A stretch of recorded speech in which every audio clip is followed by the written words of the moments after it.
नमस्कार, हरियाणा न्यूज में आप सभी का स्वागत है और मैं हूं आपके साथ करण खुराना और रुक करेंगे सुपरफास्ट 100 का।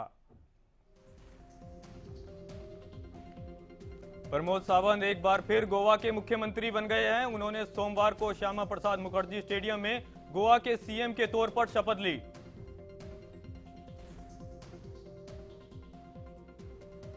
यूपी विधानसभा में सोमवार को विधायकों का शपथ ग्रहण कार्यक्रम हुआ। सीएम योगी आदित्यनाथ गोरखपुर सदर सीट से विधायक बने हैं। उन्होंने विधानसभा के अंदर विधायक के तौर पर शपथ ली।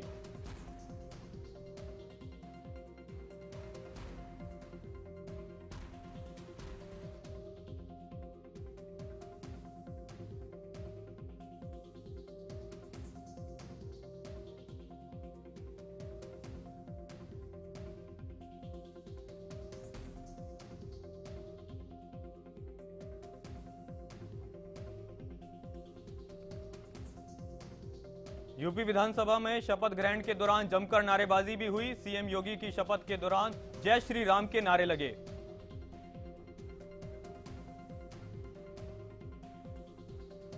करल सीट से विधायक और सपा के राष्ट्रीय अध्यक्ष अखिलेश यादव ने भी विधानसभा के सदस्य के रूप में शपथ ली। शपथ लेने से पहले अखिलेश यादव ने डिप्टी सीएम केशव प्रसाद मौर्य से हाथ मिलाया।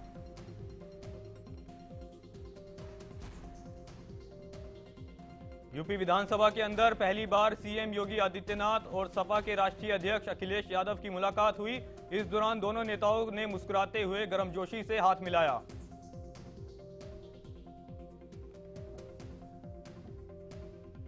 पंजाब के सीएम भगवंत मान ने दिल्ली सरकार की तर्ज पर एक बड़ा ऐलान किया। पंजाब में अब अधिकारी घर घर जाकर राशन मुहैया करवाएंगे।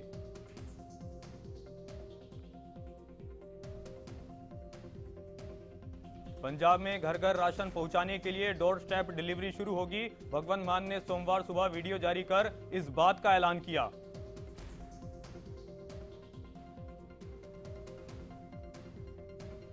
भगवंत मान ने कहा, दिल्ली में अरविंद केजरीवाल सरकार ने डोर स्टेप डिलीवरी की स्कीम चालू की थी, लेकिन केंद्र सरकार ने दिल्ली में स्कीम को रुकवा दिया।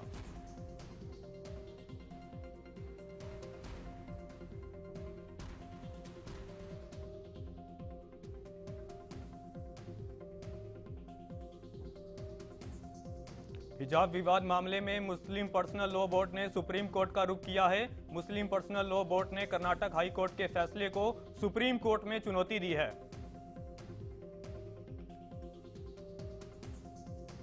कर्नाटक हाई कोर्ट के इस पूरे मामले पर अपनी सुनवाई में बड़ा फैसला सुनाया था। कोर्ट ने कहा था कि हिजाब इस्लाम धर्म का इस अहम हिस्सा नहीं है।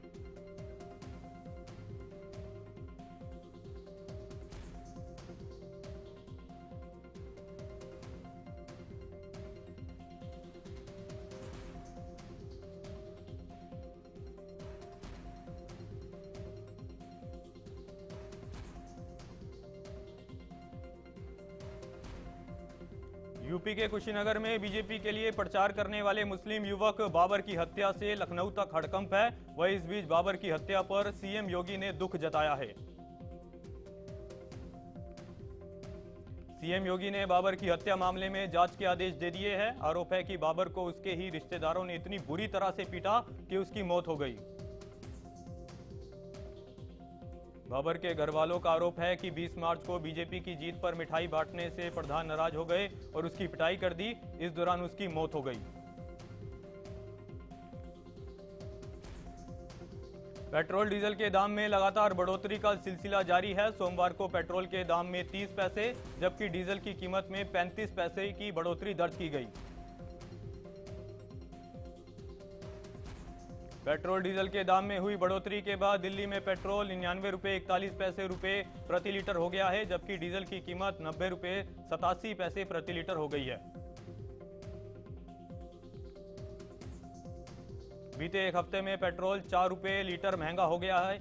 इस बढ़ोतरी के बाद मुंबई, कोलकाता और चेन्नई जैसे शहरों में पेट्रोल के दाम पहले ही 100 के पार पहुंच चुके हैं।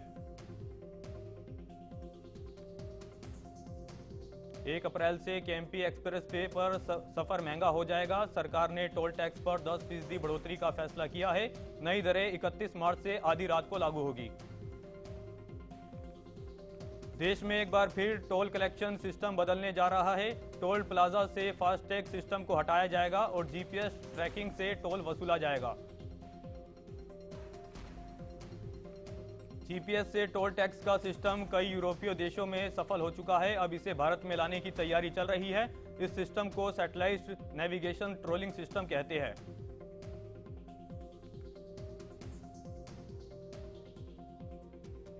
रूस और यूक्रेन के बीच जंग 33वें दिन भी जारी रही। यूक्रेनी मिलिट्री ने दावा किया कि 18 दिन बाद रूसी सेना राजधानी कीव के पीछे हट रही है। रूस और यूक्रेन के बीच एक बार फिर चौथे दिन की वार्ता होगी। दोनों देशों के प्रतिनिधि तुर्की के इस्तांबुल में बैठक करेंगे। रूस यूक्रेन के बीच अब तक 28 फरवरी, 1 मार्च और 7 मार्च को शांति वार्ता हो चुकी है। यूक्रेन ने जंग के बीच बेलारूस पर शिकंजा कस दिया है। लवीस शहर में बेलारूस की वाणिज्यिक दूतावास बंद करने का फैसला किया है। यूक्रेन की राजधानी कीव और लुट्स्क में रूस ने एयर स्ट्राइक की। इन दोनों शहरों में जोरदार धमाके की आवाज सुनाई दी। यूक्रेन के राष्ट्रपति जेलेंस्की ने पश्चिमी देशों को कायर बताया। उन्होंने कहा कि रूस देश को बांटना चाहता है।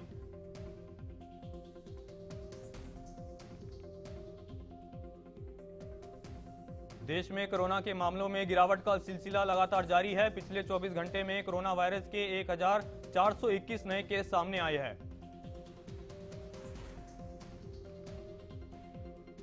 कोरोना संक्रमण से बीते दिन 139 लोगों की मौत हुई, जबकि 1826 लोग ठीक भी हुए।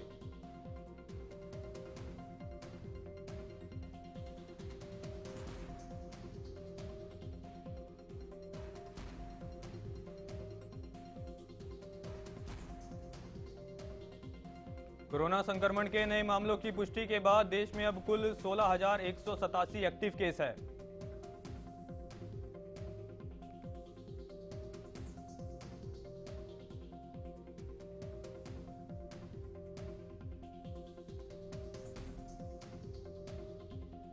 हरियाणा में कोरोना वायरस के मामलों में गिरावट का सिलसिला लगातार जारी है। बीते 24 घंटे में ही कोरोना के 42 नए मरीजों की पहचान हुई है। हरियाणा में कोरोना के नए मामलों में सबसे ज्यादा 27 केस साइबर सिटी गुरुग्राम में देखने को मिले हैं।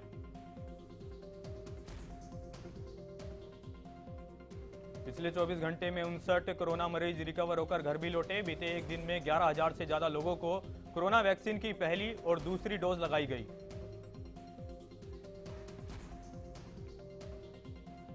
हरियाणा के गृह मंत्री अनिल विज दुबई दौरे पर है, जहां शाही परिवार के सदस्य शेख मजीद राशिद ने उनका स्वागत किया।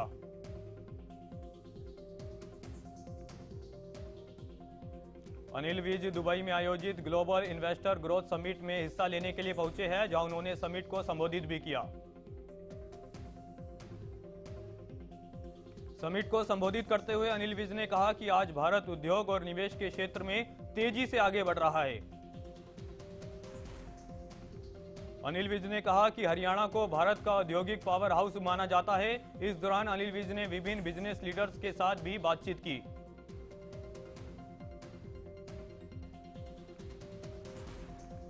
पंचकुला के अग्रवाल भवन में 5वें विशाल रक्तदान शिविर का आयोजन किया गया, जिसमें हरियाणा विधानसभा के स्पीकर ज्ञानचंद गुप्ता और राज्यपाल बंडारू दत्तात्रेय ने शिरकत की।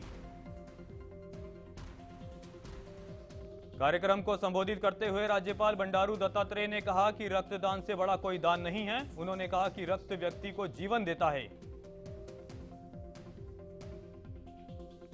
कार्यक्रम में हरियाणा विधानसभा स्पीकर ज्ञानचंद गुप्ता ने स्वर्गीय अश्विनी गुप्ता के चित्र पर पुष्पांजलि अर्पित कर दिवंगत आत्मा की शांति की प्रार्थना की।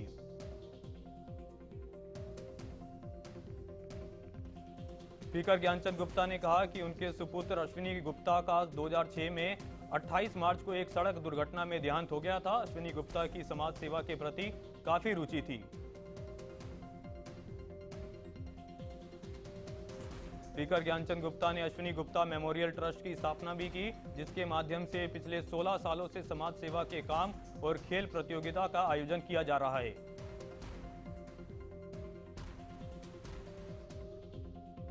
भिवानी पहुंचे कृषि मंत्री जेपी दलाल ने मीडिया से बातचीत की। इस दौरान उन्होंने कहा कि दक्षिण हरियाणा में मरुस्थलीय क्षेत्रों में लिफ्ट इरिगेशन को नया स्वरूप दिया जाएगा। जेपी दलाल ने कहा, मरुस्थलीय क्षेत्रों के लिए 70 करोड़ रुपए की लागत से पंप, मोटर और ट्रांसफार्मर खरीदे जाएंगे। इसके लिए हाई परचेज कमेटी की मीटिंग में फैसला लिया जा चुका है। जेपी दलाल ने बताया, मोटर और ट्रांसफार्मर लगने से पूरे दक्षिण हरियाणा में नहरी पानी हर खेत तक पहुंच सकेगा और इससे सिंचाई की समस्या मरुस्थलीय क्षेत्र में खत्म हो जाएगी। कृषि मंत्री जेपी दलाल ने बताया कि राज्य सरकार ने कृषि बजट को पिछले वित्त वर्ष के मुकाबले 28% बढ़ाया है और नहरी बजट को भी 1.5 गुना बढ़ाया है। जेपी दलाल ने कहा, पशुपालन के बजट में भी अच्छी खासी बढ़ोतरी की गई है। इस तरह मनोहर सरकार ने किसानों के हितों को सर्वोपरि रखा है ताकि ग्रामीण अर्थव्यवस्था आगे बढ़ सके। जेपी दलाल ने बताया कि फसलों का मुआवजा 12,000 से बढ़ाकर 15,000 रुपए प्रति एकड़ किया गया है। अब तक हरियाणा में 600 करोड़ रुपए खराब फसल के दिए गए हैं।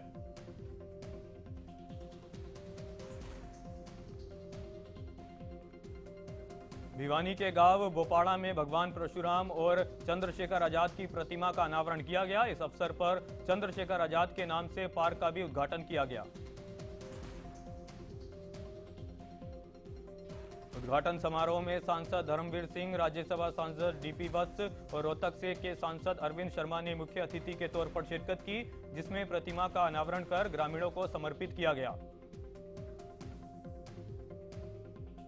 कार्यक्रम में देश की संस्कृति और देशभक्ति से जुड़े सांस्कृतिक कार्यक्रम भी हुए। इस मौके पर लोकसभा सांसद धर्मवीर सिंह ने कहा कि देश को आजादी मिलने में चंद्रशेखर आजाद का बड़ा योगदान रहा है।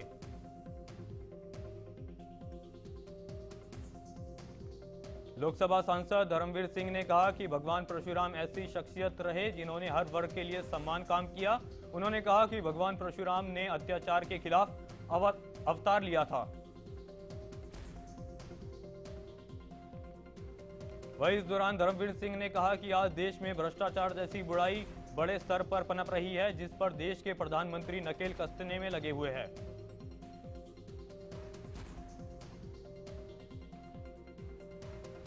अंबाला नगर निगम की बैठक में शहर के विकास कार्यों पर बजट तय होना था, लेकिन बजट बैठक शुरू होने से पहले ही बेनतीजा खत्म हो गई।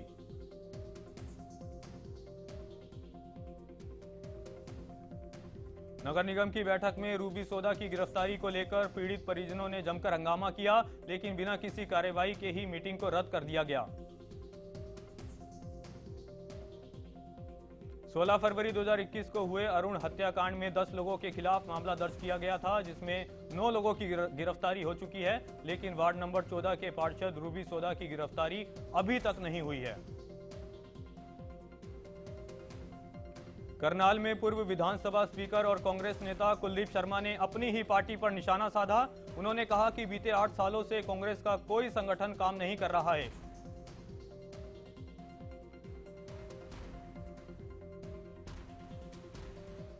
कुलदीप शर्मा ने कहा कि लोकसभा और विधानसभा चुनाव में कांग्रेस की हार संगठन नहीं होने की वजह से हुई। वहीं इस दौरान उन्होंने कुलदीप बिश्नोई पर भी तंज कसा।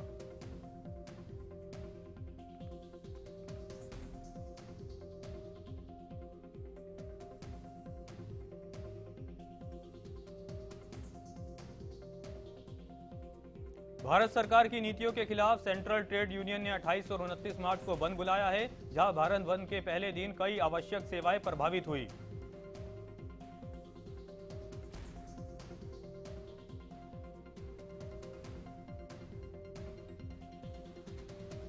ट्रेड यूनियन के मुताबिक भारत बंद सरकार की कर्मचारी, किसानों और आम नागरिकों को प्रभावित करने वाली नीतियों के खिलाफ बुलाया गया है।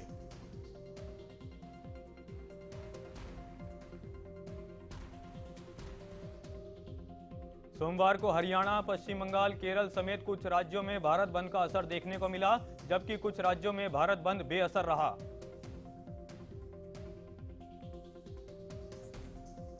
ट्रेड यूनियन के मुताबिक केंद्र सरकार लगातार कर्मचारी लोगों को निशाना बना रही है। सरकार ने हाल ही में पीएफ पर मिलने वाले ब्याज में भी कटौती की है।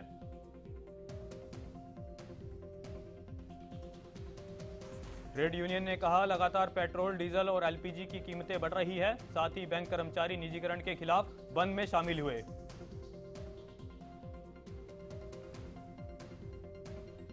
हरियाणा में भी कई जगह भारत बंद का असर देखने को मिला। सोमवार को रोडवेज कर्मी 2 दिवसीय देशव्यापी हड़ताल में शामिल हुए, जिससे सार्वजनिक परिवहन सेवाएं बाधित हुई।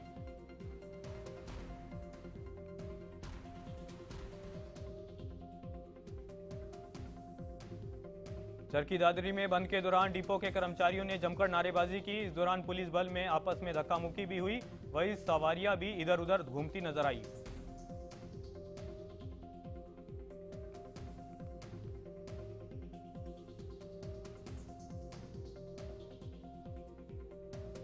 अंबाला में ट्रेड यूनियन की हड़ताल का पूरा असर दिखाई दिया। यह हरियाणा रोडवेज कर्मचारी साझा मोर्चा के बैनर तले कर्मचारियों ने रोडवेज का चक्का जाम कर दिया।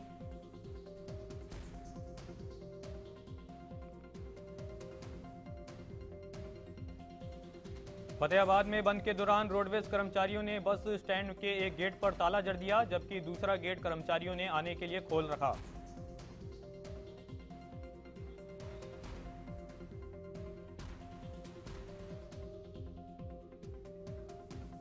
कुरुक्षेत्र में बैंकों की हड़ताल के चलते लोगों को काफी दिक्कतों का सामना करना पड़ रहा है। अपनी मांगों को लेकर बैंककर्मी 2 दिन की हड़ताल पर है।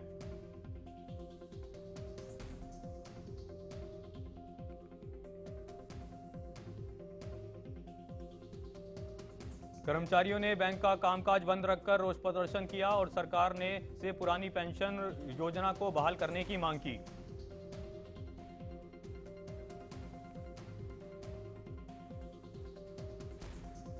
सिरसा में 10 ट्रेड यूनियन के आह्वान पर कर्मचारियों ने राष्ट्रव्यापी हड़ताल की। इस दौरान रोडवेज कर्मचारियों ने पूरी तरह चक्का जाम रखा।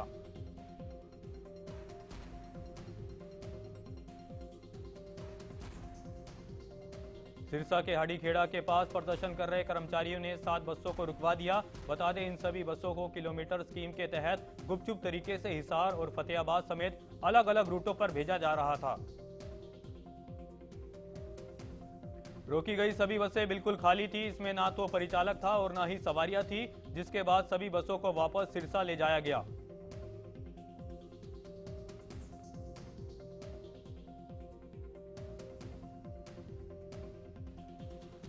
कुरुक्षेत्र में परिवहन कर्मियों के चक्का जाम से लोगों को परेशानी का सामना करना पड़ा। लोग एक स्थान से दूसरे स्थान पर नहीं पहुंच सके।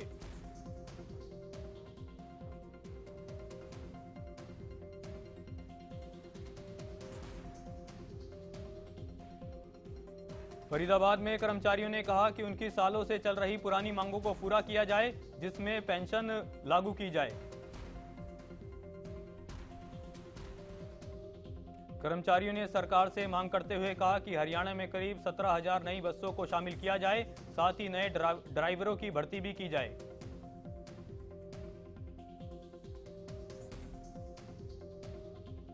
गुरुग्राम में कारोबारी से 50 लाख रुपए की रंगदारी मामले में क्राइम ब्रांच की टीम ने बड़ा खुलासा किया है। पुलिस ने इसके साथ ही रंगदारी मांगने वाले बदमाशों को भी गिरफ्तार कर लिया है। आरोपी दीपक फरीदाबाद का रहने वाला है और पहले भी हत्या की कोशिश, मुठभेड़, लड़ाई झगड़े जैसे कई मामलों में जेल जा चुका है।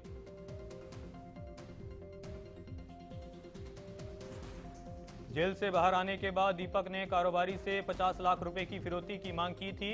गुरुग्राम के एसपी के मुताबिक आरोपी के पास से पिस्टल और वारदात में इस्तेमाल गाड़ी को बरामद कर लिया गया है।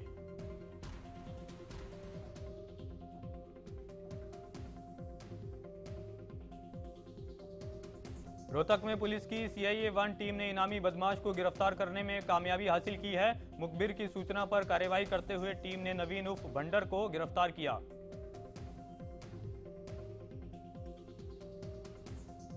आरोपी पर हत्या की कोशिश, लूट, स्नैचिंग, अवैध हथियार रखने के करीब 15 मुकदमे दर्ज है। आरोपी ने रोहतक, सोनीपत और बहादुरगढ़ के एरिया में कई वारदातों को अंजाम दिया था।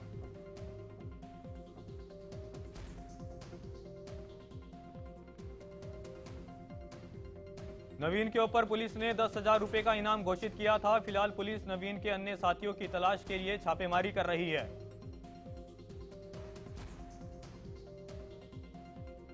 पानीपत जिले के समालखा कस्बे में एक ढाबे में कहासुनी के दौरान 4 युवकों ने एक युवक की चाकुओं से गोदकर हत्या कर दी। वारदात के बाद आरोपी मौके से फरार हो गए।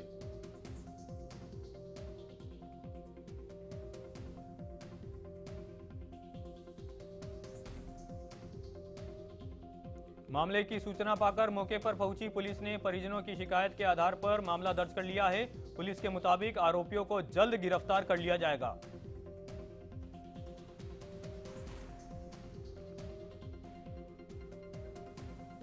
कुरुक्षेत्र में तेज रफ्तार की वजह से भीषण सड़क हादसा हो गया। 2 कारों की आमने सामने से टक्कर हो गई। इसमें 3 लोगों की मौके पर ही मौत हो गई।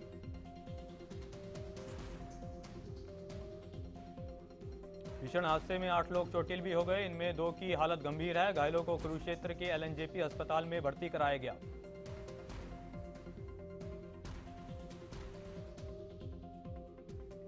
रोहतक रोड पर तेज रफ्तार ट्राला ने बाइक सवार पति पत्नी को टक्कर मार दी। हादसे में पत्नी की मौके पर ही मौत हो गई, जबकि पति गंभीर रूप से घायल हो गया।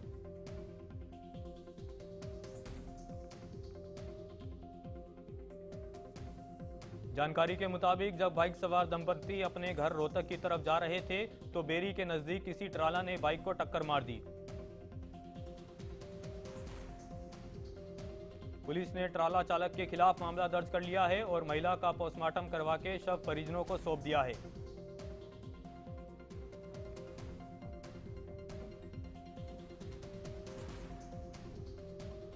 सिरसा के कालावाली क्षेत्र में घर की छत गिरने से दर्दनाक हादसा हो गया, जिसमें परिवार के मुखिया बलवंत की मौत हो गई।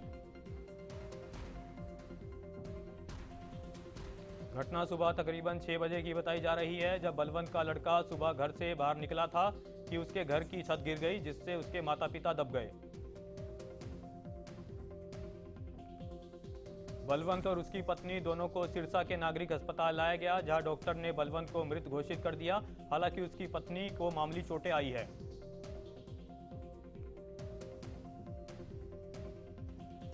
अंतर्राष्ट्रीय मुद्रा कोष के प्रमुख ने चिंता जाहिर की है कि यूक्रेन संकट की वजह से वैश्विक अर्थव्यवस्था में आए तनाव की वजह से पश्चिम एशिया के साथ कई और क्षेत्रों में अशांति के हालात बन सकते हैं। इंडिगो ने जनवरी में ओमिक्रॉन के मामलों में को देखते हुए करीब 20 उड़ानों को रद्द करने का फैसला किया है। इसके साथ ही यात्री 31 मार्च तक चेंज फीस समाप्त करने की घोषणा की थी।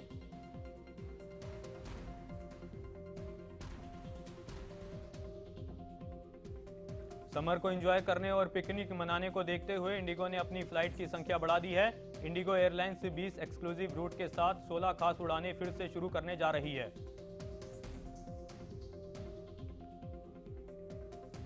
भारत में स्मार्टफोन का एक्सपोर्ट 83% की उछाल के साथ 42,000 करोड़ रुपए के पहुंचने का अनुमान है, जबकि पिछले साल देश में 23,000 करोड़ रुपए के स्मार्टफोन एक्सपोर्ट किए गए थे।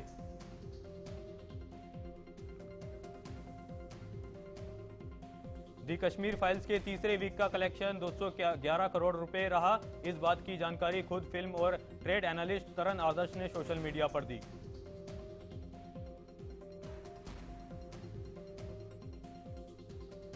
एक्टर शाहरुख खान इन दिनों अपनी अपकमिंग फिल्म पठान को लेकर लगातार चर्चा में बने हुए हैं। शाहरुख ने फिल्म के सेट से अपने किरदार के लुक की एक फोटो भी शेयर की है, जो सोशल मीडिया पर काफी वायरल हो रही है। रणवीर सिंह जल्द ही फिल्म जैसे भाई जोरदारा में नजर आएंगे। ये फिल्म पिछले साल 2 सालों से रुकी हुई थी, लेकिन अब फिल्म 13 मई 2022 को रिलीज होगी। फिल्म आरआरआर को पूरी दुनिया में जबरदस्त ओपनिंग मिली है। पहले ही दिन फिल्म ने 257 करोड़ का बिजनेस किया, जो किसी भी भारतीय फिल्म के लिए सबसे बड़ा ओपनिंग डे कलेक्शन है। पाकिस्तान के प्रधानमंत्री इमरान खान के खिलाफ अविश्वास प्रस्ताव पेश हो गया है।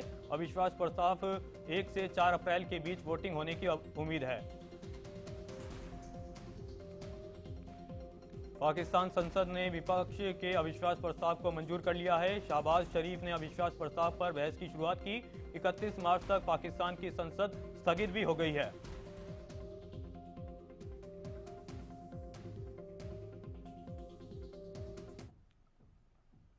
सुपरफास्ट 100 में फिलहाल के लिए इतना ही। देखते रहे हरियाणा न्यूज।